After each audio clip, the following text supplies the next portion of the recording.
Hello, friends. I absolutely hate making a video of myself, but did want to take just a moment and share with you what near his heart has meant to Julie and me over the last 10 years. Our son Tyler was diagnosed with pervasive developmental disorder when he was young. He did pretty well at first, but then over the course of a relatively short period of time, one summer, he regressed into a severe form of nonverbal autism.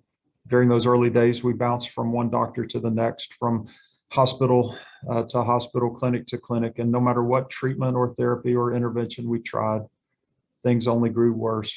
To say that that kind of thing can be devastating to a family would be understating the situation.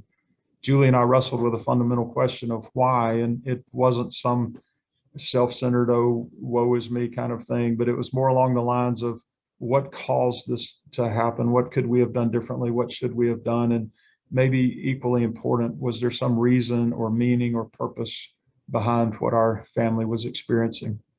Well, during this same period, Julie and her friends came across a book called Wrestling with an Angel by Greg Lucas.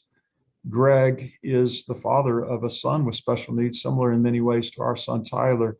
The book had significant impact in Julie's life, and she guilted me into reading it.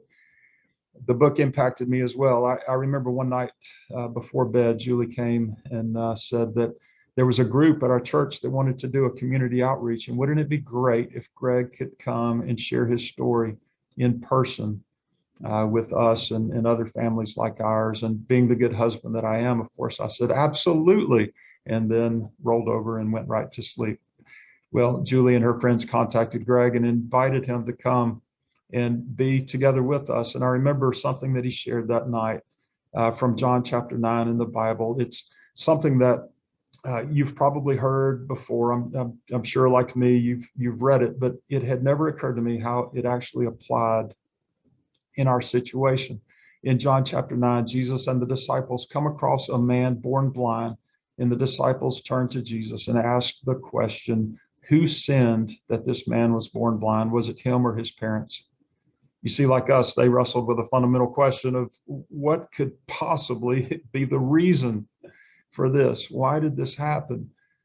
Well, Jesus answered their question by saying it was neither this man's sin nor that of his parents, but this happened so that the works of God might be displayed in his life. The psalmist David puts it this way: each of us are knit together in our mother's womb. We are fearfully and wonderfully made. And then David goes on to say that everything that God does is wonderful. You see, each of us are a unique collection of strengths and weaknesses, of ability and disability. We are all designed for lives of meaning and purpose. And that applies every bit as much to my son, Tyler, as it does to me, as it does to you, as it does to the people that we love and care about. And I don't always understand how to apply passages like Romans 8:28 that people like to quote, where Paul says it is God who causes all things to work together for good for those who love him and are called according to his purpose. It's hard to understand how even the pain and suffering and hard things in this life are worked together for some ultimate good to God's glory. But we can know and trust a God who we know is both good and strong. He's omniscient, he's omnipotent, he's all-knowing and all-powerful. And we can trust that he, as the author of our story, will bring it to an ultimate good ending. So it's that message of hope and encouragement that keeps us coming back year after year to near his heart. And I hope that message is of some encouragement to you as it is to me.